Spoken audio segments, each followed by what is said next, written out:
this was an eye-opener for me. For years, we have been, debating on podiums with regards to classifying them. There have been hundreds of classifications. It's still an enigma. But this kind of classification kind of really touched my heart also. It really makes sense. So the first one is something which we see quite often. It's just bone edema. Second is wherein, you have buckling of either the superior or inferior end plate. And third is wherein, there is buckling of the posterior wall too. And last is, fracture, osteoporotic compression fracture with a chance component to it with a break in the posterior tension band.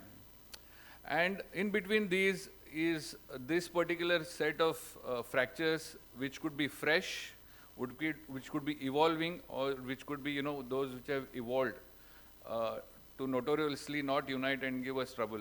So these, we generally used to call them senile burst fractures. That will be the term I'll be using it throughout my talk. So the first type is a de novo fracture, which is wherein the cortical shell of the vertebral body is gone.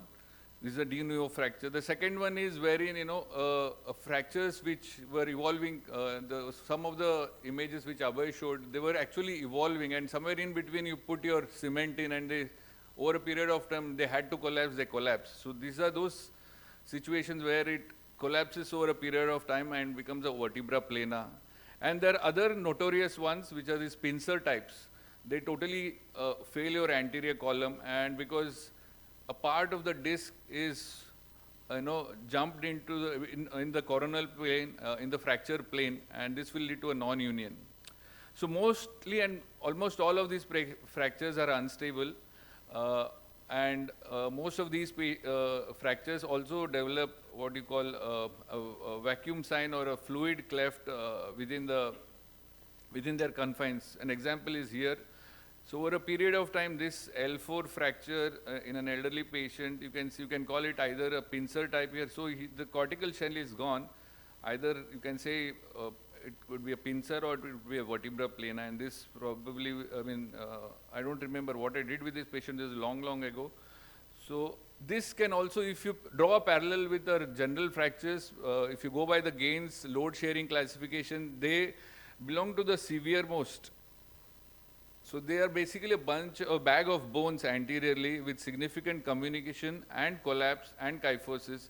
And here you would definitely go in for surgery. So why not here? So these patients generally end up with surgery.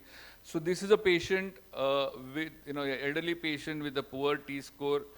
Added to this fracture is patient's stenosis. So this is L1, L2 stenosis for which the patient was symptomatic. So we did a vertebroplasty and we did a tubular decompression and we did a minimal access fixation. If not for the stenosis, I would just do a vertebroplasty here. So I just reflected back to my memory as to see and check how I treated these particular fractures to evolve an algorithm. So this is a new classification, there is no algorithm. So this patient had stenosis plus there was a senile burst, so I did a decompression and fixation. Another patient who, if you see over a period of time, it is a type 2 of the senile burst. So it initially, the cortical integrity was lost, but it ended up in this Kumel's or pincer type fracture. And because of the deformity, I did a vertebroplasty and did a long segment fixation to correct the segmental kyphosis. Another patient with CRF came with this kind of senile burst. You cannot say senile burst fracture. And in India, you should be very careful. It was a treasure bed of pus. And this turned out to be tuberculosis. It's very important in suspicious situations to do a MR quickly. And this patient definitely had neurodeficit also, so we had to do a MRI anyways. Again, you need to respect the principles of kyphosis correction. Another patient who evolved to a vertebra plana did a fixation. When you do a fixation, you have to follow the principles of kyphosis correction. I will not go into the details. Another patient where there's no significant kyphosis, he was an elderly gentleman, we did a vertebroplasty. I was just reflecting on to see as to how I treated these patients in the past to come to an algorithm. So what is the dynamics at play which forces us to operate on these patients? So it is a failing anterior column. Life is a kyphosing event. this is the first, when the patient has a fracture, that is the first time that you and the society and the patient's family recognize that there is osteoporosis, and these patients have scores like minus 3.5, minus 4.5. You can't treat it immediately. And it is a vulnerable location. Dorsolumbar spine is highly stressed. Then you have a failing posterior tension band to add to the complexity. So again, life is a kyphosing event. Posterior column is at a disadvantage. And again, these patients suffer from sarcopenia. There's hardly any muscle in the back. And again, you have this very morbid, can I take an extra minute? So, and these patients are morbid. They have multiple medical factors. You don't allow them to move. You don't allow them, you don't stabilize them to continue with the bed rest, conservative treatment. One thing leads to the other, and this vicious cycle sets in, making, there are papers show that if you don't treat them aggressively, they end up with significant mortality and morbidity. And if they develop neurodeficit, it's totally an unforgiving situation. So, anecdotally, my, level 5 evidence would be for non-pincer types, day 1, no neurology, conserve, investigate, treat and monitor. Teriparatide, denosumab might play a trick, and, patients might get better.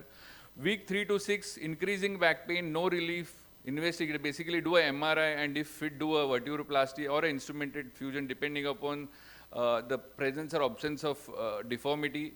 Any day, neurological involvement, do an instrumented fusion. When it comes to surgery, location dorsolumbar, instrumented fusion. Location lumbar or dorsal, where it is in the middle of a dorsal kyphosis or middle of a lumbar lordosis, and lumbar lordosis maintained, just do a vertebroplasty. When there is associated stenosis, do an instrumented fusion with decompression. In pincer types, you can't do a vertebroplasty. Wherever you have to do wherever I mentioned vertebroplasty in the last slide, you need to do an instrumented fusion in all those situations, because there's no scope for doing a vertebroplasty. There's nothing to hold the cement in the cortices.